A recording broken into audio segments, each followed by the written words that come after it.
K98 Talk is expanding its lineup for 2015. This means we're expanding our advertising base. Whether you're a startup trying to push through to the next level or an established business trying to supplement your advertising budget, web-based advertising is a solid investment. Thanks to Talk's newest partnership with TuneIn Radio and instant access to our sister station, K98 FM, we give you worldwide access at a reasonable cost. Interested parties should email us at advertise@k98talk.org.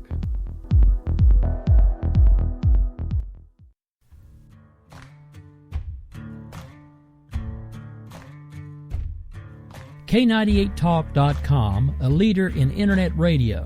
So grab your seatbelts and take the ride of your life on K98talk.com.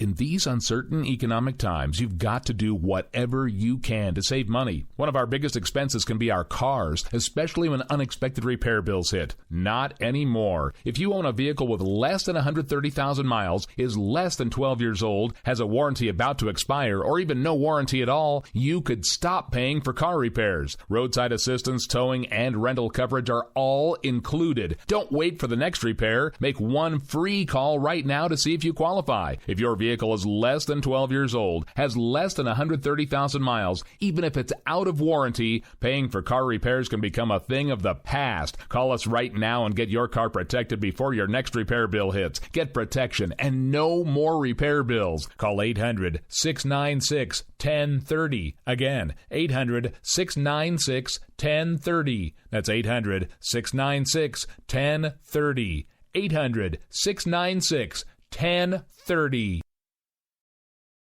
Intergalactic planetary.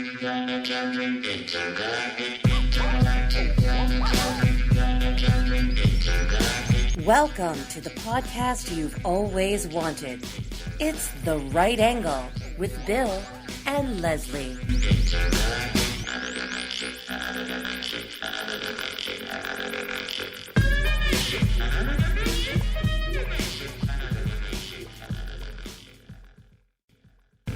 Well, now, hey everybody, welcome to The Right Angle. Thank you for joining us again tonight. I'm Leslie, he's Bill. Hi, Billy. Hi, Leslie. Hi, Sniffles. Hi-o. Are your Sniffles feeling better from last week's episode? They are. I'm Okay, no longer doing cocaine. That's very good. Good job. On Bill's behalf, I apologize for that sound effect last week, but he's all set now. Anyway. Leslie doesn't apologize for her mic fading out, though. Actually, okay, that was my accidental leave on of my phone case, my waterproof OtterBox that I had gotten as a gift from someone that I forgot to take off my phone, and I apologize for that as well. Later on. Holding feet to the fire. Later on, I'm going to surprise Bill with a huge announcement about a state-of-the-art gadgets purchase that I've just made. But first, we take on an issue that I've desperately wanted to avoid, but Billy made it impossible to resist. Donald Trump. Of course, we here at The Right Angle aren't content with your run-of-the-mill commentary and analysis. Therefore, tonight, we bring you... Donald Trump is a fucking racist piece of shit. Wow, that's not the intro I was expecting. I could. Was there an off-air production meeting that I missed? No. I would just throw that out there and let it die on the table. Are we changing the first segment? Possibly. Was this supposed to be Greece? No, it was supposed to be Donald Trump being kind of weirdly analogous to the rise of... Right. Yeah. Oh, my God. A racist asshole, just like Hitler was. And I mean that in all absolute seriousness. If you listen to the things that Donald Trump talks about, if you listen to his plans for getting rid of illegal immigrants, if you listen to the way that if you listen to what he is connecting into, this very visceral kind of negative stuff that he's trying to dredge up. We all know immigration is a problem, but do people really think most Mexicans are drug dealers and rapists and murderers?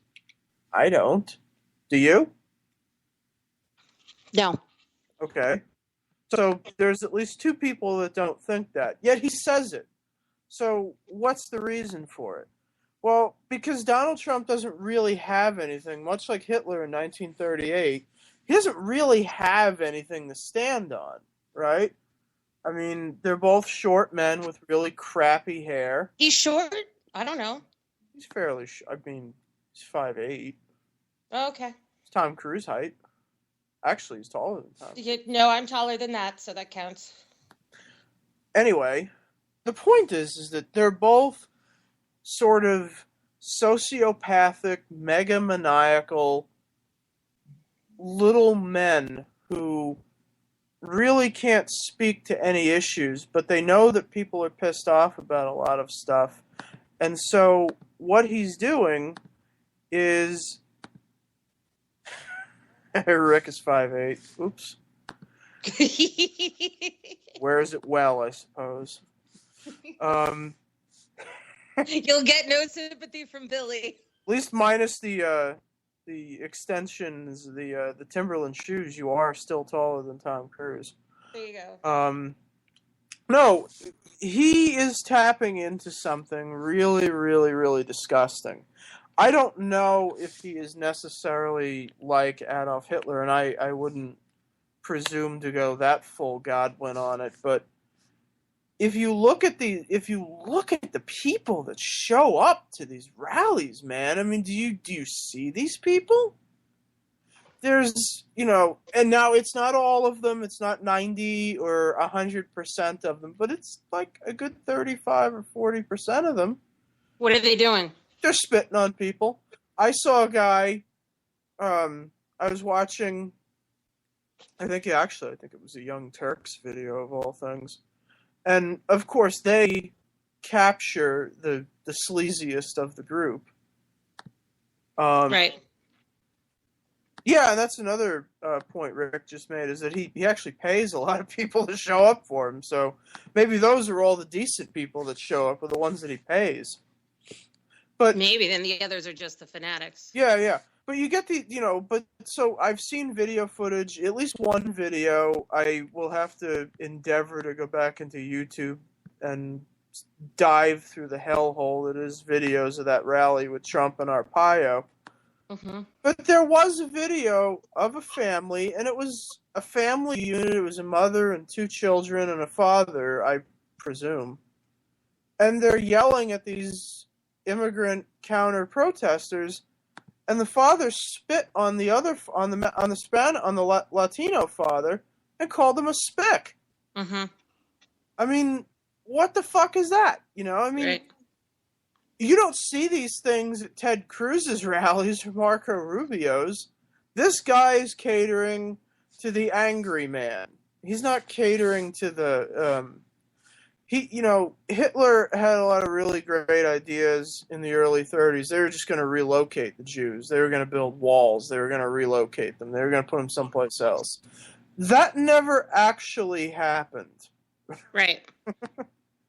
Although, but it started with the not the same, because obviously we're dealing in some hyperbole here. But Hitler's mission started with tapping into I would anger, say you would call it the unsilent, the silent majority or the silent slight minority, and tapping into anger that no one else and despair that no one else was listening to. Yes, and then he took it and he channeled it into something awful. Right. And that's exactly what's happening here, is he is tapping into people who, wrongfully so, think that illegal immigrants are taking their jobs. I mean, Now, that's a South Park. Uh, They took our jobs, but I mean, there are people who think that, and wrongly so, because people who come here illegally that have no documentation and haven't got a grammar school education occupy jobs at nail salons and Burger King. They're not taking your job at the Ford Motor Plant. or according to Hillary, gardeners and landscapers. Yeah, According to well, Hillary. yeah. I mean, my Well, landscapers. let me weigh in a little bit here because I don't, you baited and switched me with your headline there. I don't believe that Donald Trump is racist. I was very intrigued with the idea that, yeah, I don't think that he's a diabolical. I don't think he's sociopathic. I don't think he's a diabolical mastermind either. But it kind of a little bit is analogous, a little bit to Hitler's, impassioning the people in that were.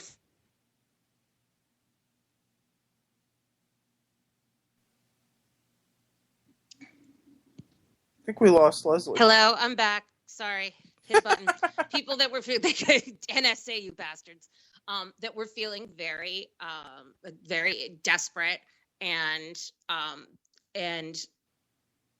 not being heard and hopeless in Germany, in post World War I Germany, and it's kind of like creepy because if you look at the conservatives and not just conservatives, but some everyday Americans, people that aren't so in tune politically with issues, with possibly what in depth are you going to do? Can a candidate do to solve, or a policymaker do to solve issues? The rhetoric that is coming out of him, he's the only one that is declaring himself as a candidate that's talking that rhetoric. And a lot of people say, it's similar to what you'd hear from a radio talk show host or whatever. But he's the one that's grandstanding about it. And he's the one that's saying, you can vote for me. And of course, that's sort of the end of what his policies are. It's just sort of the top line.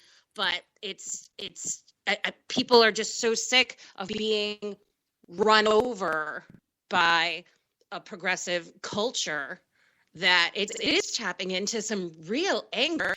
And what's frightening me and you and frightening a lot of people that are, pretty invested in moving toward a conservative government is that, these people aren't being educated about how the problems can really be solved. Well, yes. And then, of course, let's just jump right into what he did today, which I'm afraid does not necessarily disprove what I was saying, even in the slightest. Trump tweeted a picture of himself with money, the White House, and soldiers. Oh, this is crazy. Behind him, very, very, very opaque. And it says, "We need real leadership. We need results. Let's put the U.S. back into business. America great again." Now that seems okay, except when you look at the image that he tweeted, the soldiers on the bottom of the picture look kind of familiar to me. And I'm and I'm looking at it, and I'm like, where have I seen this before? Like, this picture looks really familiar. And then I remembered that the helmets on the men were not American helmets. And I said, oh, that's curious. I wonder why he did that. And then I started looking through Twitter, and it turns out that Beckett Adams had already figured it out. And Trump, whoever had designed this logo, this image for him, had actually used a stock photo from Getty Images, from Getty's iStockPhoto.com website, where Getty sells images as stock photos. Mm-hmm. Oh, And it's Getty. actually a picture of a few men who are dressed up as Waffen SS officers Oops. who were reenacting the Battle of the Bulge. Oops. There's a really famous line from Seinfeld from the Kenny Rogers Roasters episode. That's not going to be good for anybody. That's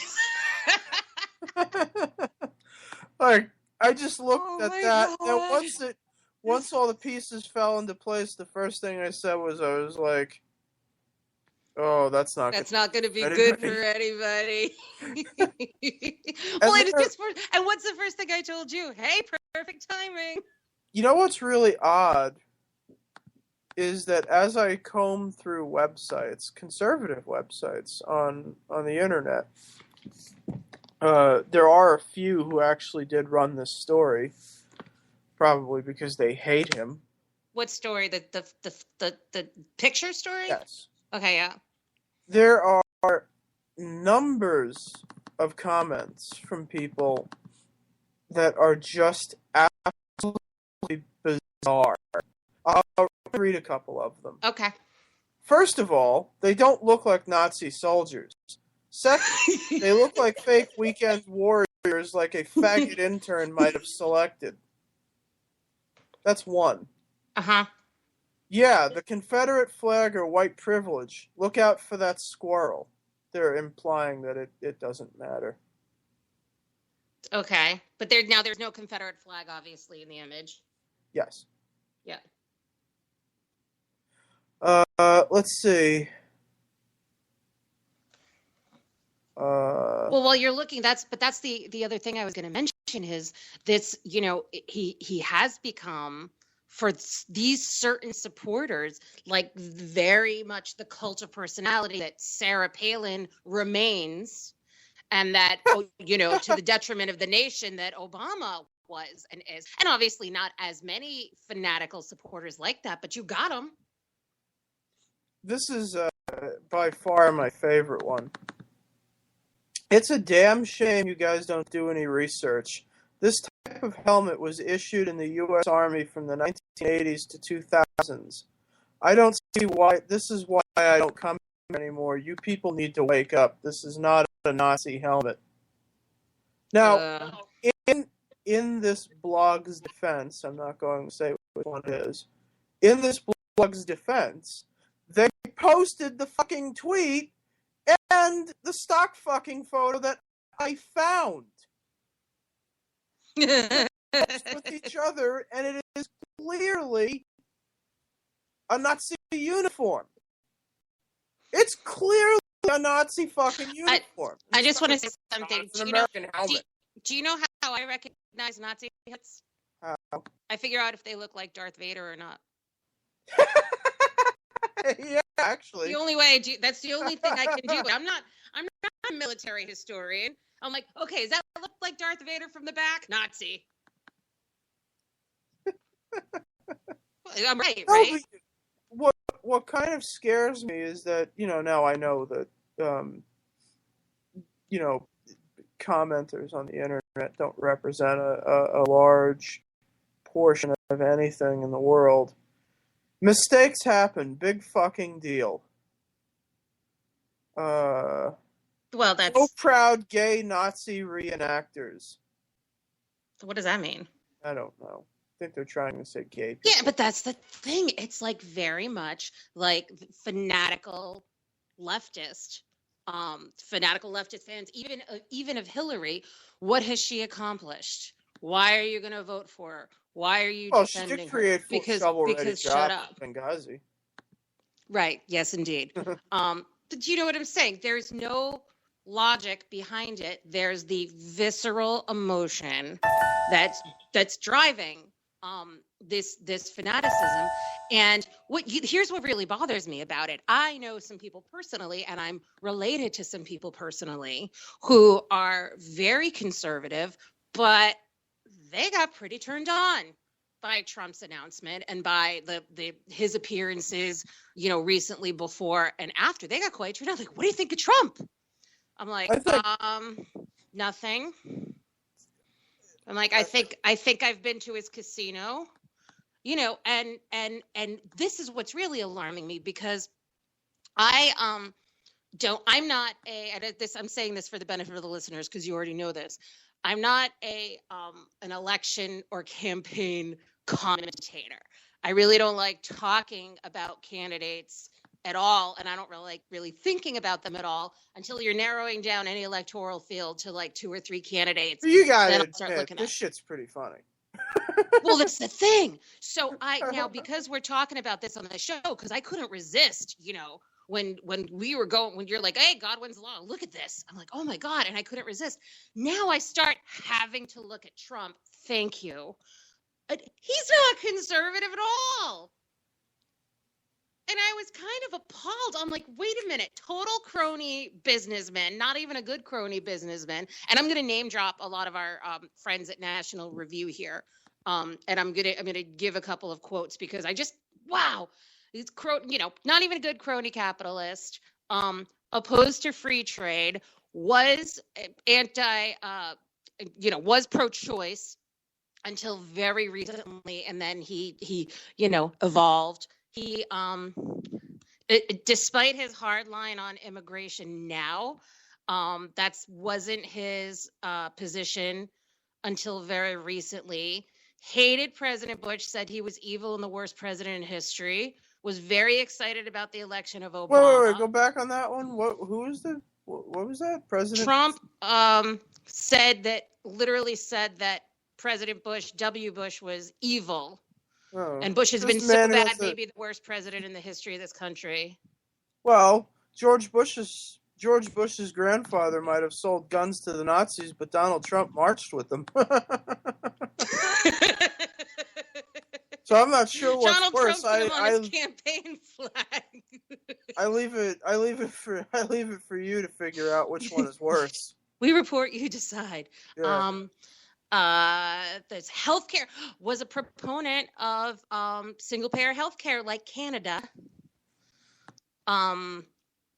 And it's so a number of, I'm just trying to scroll through what else I saw, a number of quite progressive positions, huge donor, of course, to a ton of Democrat, high profile Democrat legislators in New York, including Hillary when she was a senator, Chuck Schumer, Harry Reid, of course, not in New York, but we know he is, which you can respect, because any big business person in corrupt ass New York has to give money to everybody. Here's what I would. Let me just go to the brilliant yet slightly acerbic crowdhammer on this one. Yes. Trump campaign based on absolute know-nothing xenophobia, contradictions, and stupidity.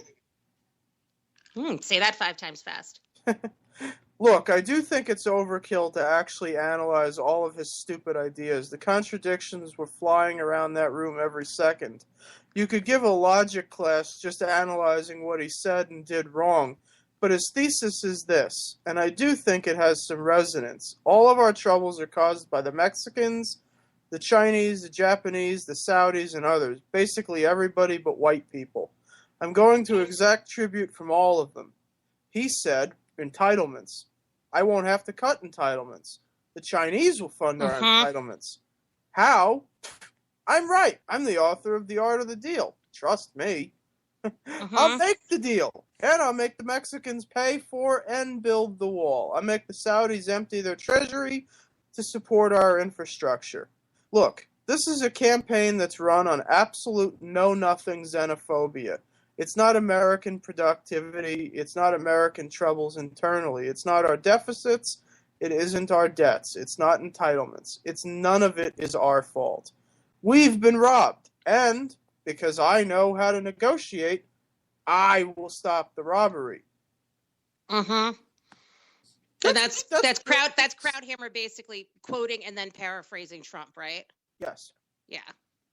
What one key thing that he mentioned there that I couldn't find as I was reading about Trump's reading just now Trump's progressive positions is the entitlements. Oh, we won't have to pay for the entitlements. We won't have to cut entitlements. If you don't want to cut and try to cut down on entitlement spending, can you call yourself a conservative? I don't know. I don't think so. What kind of a big deal? I mean, I guess it sort of depends on how you look at it. If we as a country are not paying for the entitlements, and we have a slush fund coming from China, theoretically, paying for all of this, well, I guess it could be conservative because we're not actually paying for it. What's really the problem with entitlements? It's the fact that I'm paying for you and you're paying for me.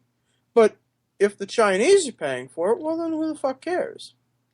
Then we're depending on a foreign country, even if it's through trade. Even if it's through trade, we're depending on money from a foreign country. Yes, I understand that, but I'm saying that that's Trump's simplistic view of how a conservative policy on entitlement works. Well, as long as we're not paying for it and the yellow people are paying for it, well, that's Moon Ching Pong's problem then, not mine.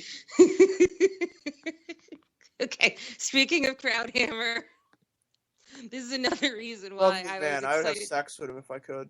Well, you'll enjoy this. This is another reason why I want you to talk about this tonight, because there's a lot of comedy. From our perspective, there's a lot of comedy. Look, it's a grown-ass man that has hair plugs that wave in the wind like a fucking flag, and he thinks that, like, no one can tell. Right. So that's the comedy right there. There's more. So the poem that's at the displayed at the U.S. Holocaust Memorial Museum, that sort of famous poem from the pastor, I think his name is Niemöller. And like one version of it, first they came for the socialists and I did not speak out because I was not a socialist. Blah, blah, blah. I came for the Jews. I did not speak out because I was not a Jew. Then they came for me and there was no one left to speak for me. You know that, right? Yeah, I think everybody's heard part. Right. Well, since we're Godwin's lawing Trump, it kind of reminded me, first Trump came for the illegal immigrants and I did not speak out because I am not an illegal immigrant. Next, Trump came for Jonah Goldberg. And I did not speak out because that shit was going to be hilarious. But then Bill Clinton's blowjobs. But then Trump came for Charles Krauthammer. Oh no! And I was like, "Oh no, you didn't, Trump!" And then I started getting mad. Goldberg and Krauthammer, they have one more Jew in there that could have a joke about a hot tub. Oh my God! No, that's a 3 Jew. Never mind. Never mind. It's a South Park joke. 3 Jews sitting. Of course it is. It wasn't a Holocaust joke. I can't help you. I wasn't even thinking that. Oh, okay. I wasn't sure what you were thinking. No, I think it was like something analogous to like 3 Jews walk in a bar. Like, oh, yes, there's 3 Jews in a hot tub. Yes. Oh my God. Moving on. Not get away from that. Moving on. So since you quoted Krauthammer, I actually have a quote from Goldberg, who kind of course, brilliant writer, and succinctly thinks what I think we both think about the why he is appealing to certain voters right now that don't feel like they have another voice. So I'm just going to quote him and say, now, before I go on, let me clarify a few things. I get it. The base of the party is angry. They're angry about Obama's lawless chicanery on immigration. They're angry about the GOP's patented inability to cross the street without stepping on its own dick and then having to apologize for it. They're angry that the left's culture warriors are behaving like an invading army that shoots the survivors even after they've surrendered. They're angry that Republicans have to bend over backwards so as not to offend anyone, while Democrats have free reign to do so and say as they please. Enter Trump, stage left. He makes no apologies. He's brash. I can understand why some see him as a breath of fresh air. If you want to give him credit for starting a worthwhile debate about sanctuary cities and illegal immigration, that's fine.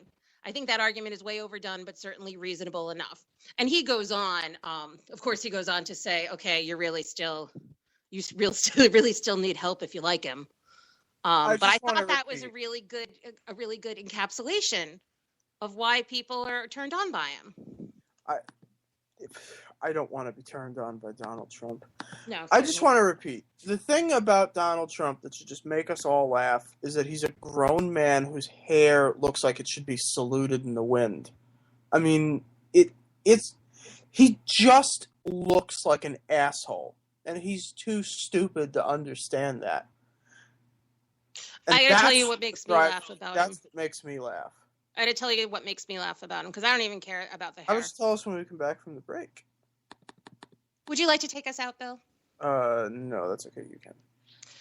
Okay, everyone. Great. We'll be right back.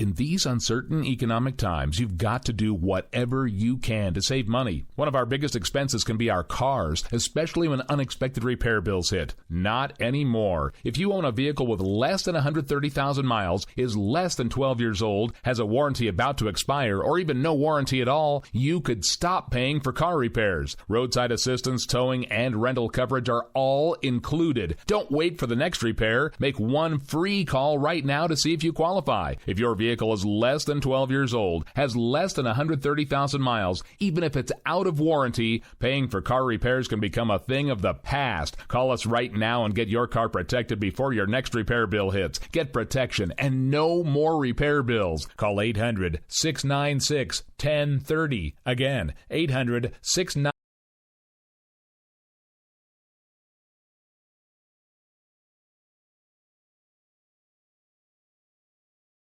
We will never fully understand what we've asked of our military service members or their families, asking them to put themselves in harm's way, to endure it all. But we do understand that it's our turn, our duty, to keep them secure for the rest of their lives.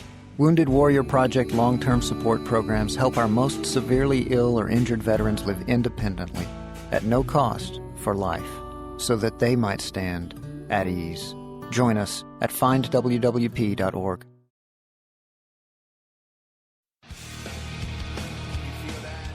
This is JD. And this is Stacy. Join us Tuesday nights, 10 p.m. Eastern, for Game On.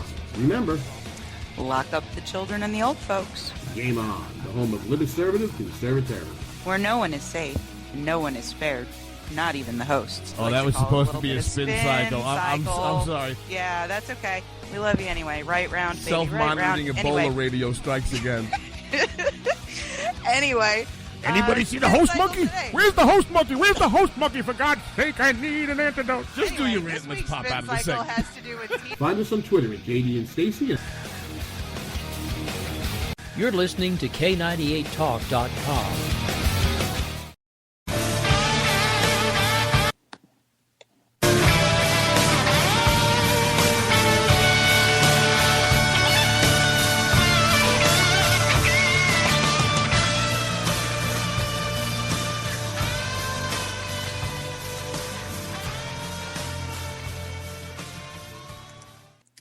Yes, we're back. We're going to be moving on shortly to the worst deal in the history of bad nuclear deals. But I have one more thing to say about Donald Trump. Are you ready, Bill? I don't know, but probably. He and his wife Melania have the same face. I know you're multitasking right now. Pull up a picture of him and her. Oh my God! Because they have the same face. Oh my God! Thank you. What the fuck is that? Thank you. I figured it out when they were engaged. Oh. There's your narcissism right there. Oh. That's what? See, he would never need to become a woman because he would try to spend his millions to become Melania. He doesn't have to. Dude. And by the way, I think she's gorgeous. I think she's absolutely beautiful. But you look at her face and look at his face, it's the same face. What's with her eyes? Plastic surgery. What did they do? Try to give her the Genghis Khan special? Eyes are fucking horizontal. It doesn't work that way. Wait, what are your eyes? Not like that. Her eyes are... She looks like a goddamn alien. And I don't mean an illegal one. Plastic surgery. That's some pretty bad... Did she get her money back for that plastic surgery? All right, so that's a very good that's all I have to say on this topic. Wow. Wow.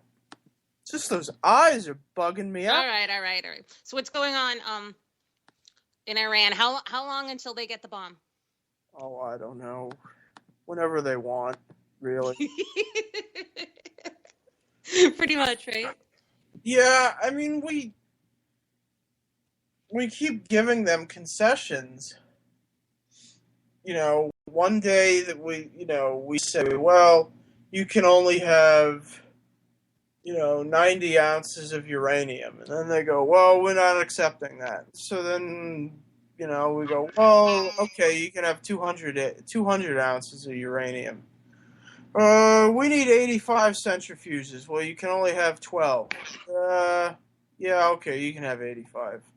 Right. Oh, in that case, we need 95. You can only have 12. In that case, we need 95. Yeah.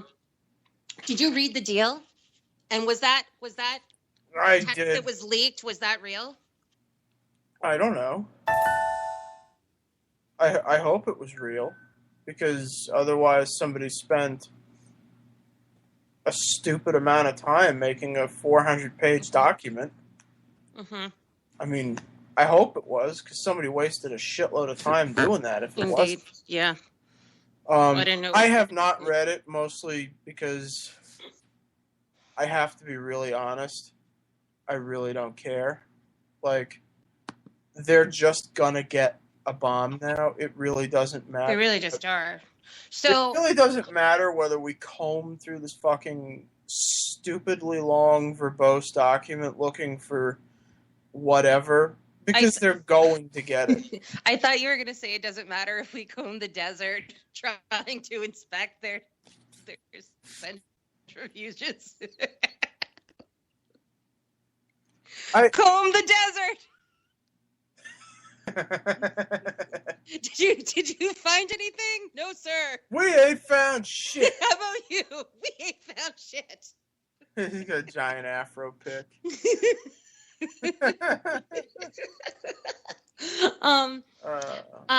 Do you think that Congress will not pass it? Well, yes, Congress is not going to pass it, and then do you think they're going to be able to override Obama's veto? I think this event will be a put up or shut up event for Democrats. And what do you mean? Well, an awful lot of them have expressed reservation about this deal, and an even greater number of them are insulted it even exists. Mm-hmm. Yeah. So this will be a sort of defining moment. Will the Democratic Party go across the aisles and say, "Look, you're going rogue here, dude. This isn't how treaties are written. This deal sucks. Take your Chamberlain ass back and go get a new one." Chamberlain ass. And will they? No good. And will they, defy Obama's threats? And will they say, you know what, you're old and busted, and whoever's the new hotness, we'll deal with them, but we don't like this deal that you put together? I don't know. I mean, I think if the Democrats shit can this deal and then override his, I mean, he's pledged to veto it. Uh-huh. So I think I think that the first vote on it, which we know is going to doom it to shit, I think we'll know that. Well, first off, the deal's been done. Congress now, the job of Congress is now to undo the deal, not to approve the deal. So if there is a bipartisan effort to undo this deal, it'll be interesting to see how many Democrats vote to shit can it and who they are. You know, I know Feinstein has said she will vote against it. You know who is extremely outspoken about it today? Can you guess? Senator Menendez. That's right. Your senator. Yeah. Is Senator, all over it. Senator Menendez is a lot of things, but gutless doesn't seem to be one of them. Yes, apparently. I always thought he was a pretty decent guy, but actually the last few years when he's been coming for Obama at the throat, I don't know. You know, I mean, I kind of wonder. And it was weird because, like, he was on Fox News maybe 2 months ago before this deal, like, really got solidified and everything when they first announced it. And he was like, look, he goes, I sit on the House Intelligence Committee and the Senate Arms Committee. Like, I see things that normal people in Congress don't see. And this is a crap deal. Yeah. And I'm going to vote against it because I know the truth. He goes, I can't tell you what it is, but I have a ton of reservations about this deal. Yeah, and that kind of says everything. And it really just points more toward, Obama scrambling to try to secure some kind of legacy, blah, blah, blah. We already know about that. And Menendez was pretty forthright without being forthright that he kind of thinks that he's, under investigation for whatever corruption or whatever those charges were because of being so outspoken against the administration on this and on Cuba, on normalizing relations with Cuba. He won't say it, but he's like saying it in so many words. I think that I think that the time to deal with Iran has come and gone already, though, unfortunately. I think the time to deal with them has come and already expired. Just because they were already too far along? Yes. I think that, like North Korea, Iran has moved a substantial amount of its programs underground. We know that they have at least 2 in military bases that are now beyond the reach of JDAMs. What's a JDAM? A JDAM is a bomb. They call them bunker buster bombs. That's the colloquial name for them is.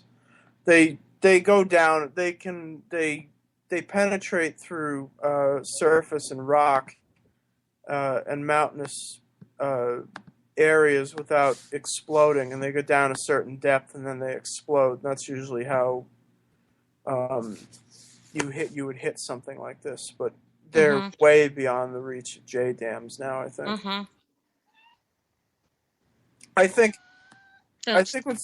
Amina says hi. I think what's going to happen is you're going to see Israel have a huge reaction to this. Huge reaction. Everything is not huge tonight. It's huge. Well, I have said for a long time that I think my preferred course of action is to let the Jews bomb Iran, turn it into glass, and then make it a Hebraic Disney World. I would be totally in line with that. That seems like a really great idea to me. I would serve like knishes and latkes, and have a Jewish Disneyland on top. Used to be. I'm not really there yet, but I know Bibi's not happy. If Bibi's not happy, ain't nobody with the nuclear arms, well, I guess it's not a treaty. If Bibi's not happy with the nuclear deal, I don't see how the United States can be happy with it. Well, I can be happy with lots of stuff. Bibi doesn't control my foreign policy, but I mean, I'm not happy. In the Middle East? Yes. No, he doesn't control it, but I would dare say that he yes, I know. We has a better defer to- gauge we defer on what the hell's defer to going on. Netanyahu on lots of Middle East things. I know this is a tremendous problem, but I think ultimately they end up cleaning up one of our mistakes, which would be nice, because usually it's the other way around. Mm-hmm. So I don't see say that let's happening. let them. Why not? What choice do they have? I think they'll start. They're not going to start with a nuclear bomb. They're not going to start there. I didn't say they were going to nuke them. No, but you said that's your preference. But I'm saying I think they'll start, and then Western powers will freak the hell out and go in and try to settle everybody down. In a world called reality, what they will probably do is they'll probably use a couple dozen of those fighter planes that we gave them, and they'll just blow the fucking facilities that they can get up. I mean, that's how I view it. I think they'll just blow every fucking, nuclear reactor, nuclear site in the country up. They know where they are. They know better than we do where they are. But won't that really that's really just going to be a Band-Aid, right? That's just going to set them back some number of years. No, I think that it's possible that they could hit them with a tactical nuclear strike. I don't think that a nuclear strike as a first option is off the table. I seriously don't see that happening. Unless they just want to flip the middle finger to the whole world and say, forget you all. We have no diplomatic relations with any nation in the world anymore. We're on our own. That's the only way that they could do that. Well, every nation would turn their back. They are on their own. Not yet. Well, we've essentially just said that we're going to allow, a country of insane lunatics to refine, nuclear material beyond what they already have, which is I'm sad to say, is already enough to make a bomb as it is. Not the same.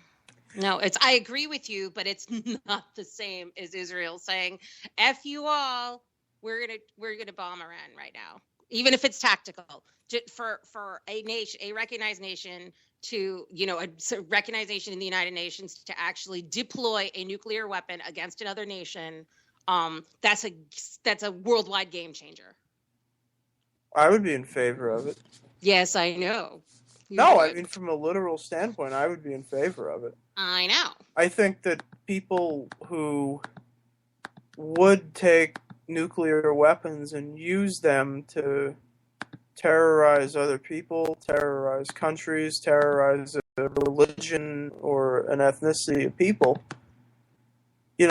sometimes you have no choice but to cut the head off the snake. Mm-hmm. How's that going with ISIS?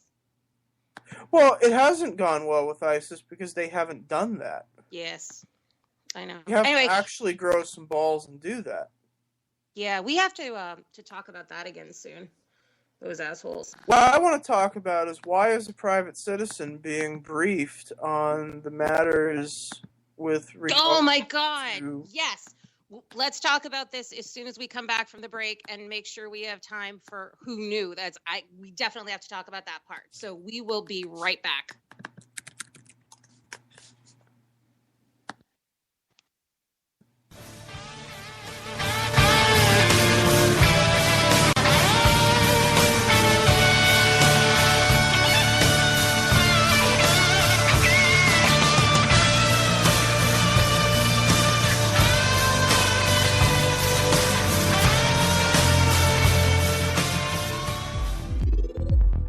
K98 Talk is expanding its lineup for 2015. This means we're expanding our advertising base. Whether you're a startup trying to push through to the next level or an established business trying to supplement your advertising budget, web-based advertising is a solid investment. Thanks to Talk's newest partnership with TuneIn Radio and instant access to our sister station, K98 FM, we give you worldwide access at a reasonable cost. Interested parties should email us at advertise@k98talk.org.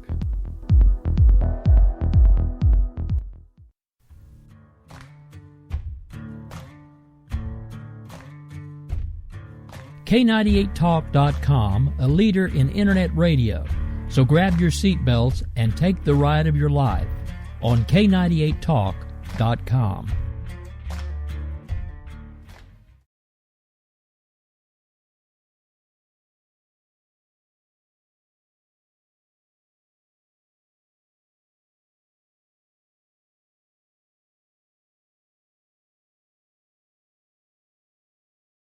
We will never fully understand what we've asked of our military service members or their families, asking them to put themselves in harm's way, to endure it all. But we do understand that it's our turn, our duty, to keep them secure for the rest of their lives.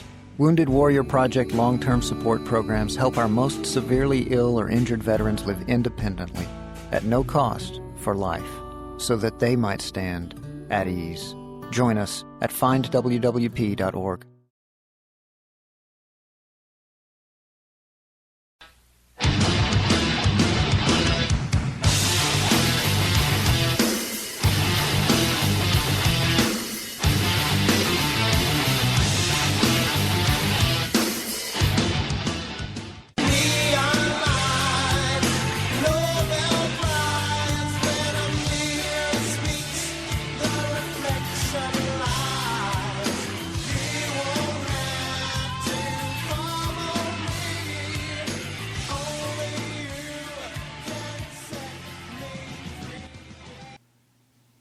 And we're back. So I know we were going to talk about something else, but really quickly I want to mention this while people are listening, and I will promise to talk fast. Remember Baltimore State's Attorney Marilyn Mosby? Remember how she said she had a relative who was a police officer? Well, that's true, and it's not true. Marilyn Mosby's mother faced numerous disciplinary charges during her 20-year career as a Boston police officer. Her father was fired from the police department for robbing drug dealers. Holy crap. Her uncle, who was a Baltimore police officer, was fired from the Baltimore Police Department for using drugs in the office of a Baltimore Police Department bathroom. Holy crap. Wait, now originally you said Boston Police Department. Was one of them in Boston Police? Her mother is from Boston. Oh my God. Her mother was fired from the Boston Police, forced to resign after 20 years from the Boston Police Department. Her uncle was fired for using cocaine in the bathroom of a police department bathroom. And her father was fired for stealing drugs from hookers, pimps, and drug dealers and beating them up for This is obviously money. breaking news here on the right angle. I just thought I'd throw that out there. That's oh my God. Obviously, we're going to be talking about this again. That's on the dailycaller.com right now. It's the headline story. Breaking news. You heard it here, folks, on the right angle. Okay, so which is so Hillary Clinton today was briefed on the deal with Iran. Why? Quote, Sabrina Siddiqui, Hillary Clinton says Obama called her last night to tell her about the Iran deal. Why? Clinton, quote, based on what I know now, making sure to put that in, this is an important step in putting a lid on Iran's nuclear program. Clinton notes there is still a lot of concern about Iran's state-sponsored terrorism. This agreement will have to be enforced vigorously and relentlessly, Clinton. Who is she and why is she being briefed about a deal? She is Hillary Rodham Clinton, and she is now a private citizen. Right. So why is the President of the United States briefing a private citizen about a nuclear deal? Before he briefs Congress. Before he briefs Congress. At 11:30 at night, they talked for an hour. Hey, you know when I bet that didn't happen? September 11th, 2012. Bingo! Bet that didn't happen that night. It might have, but probably went a different way.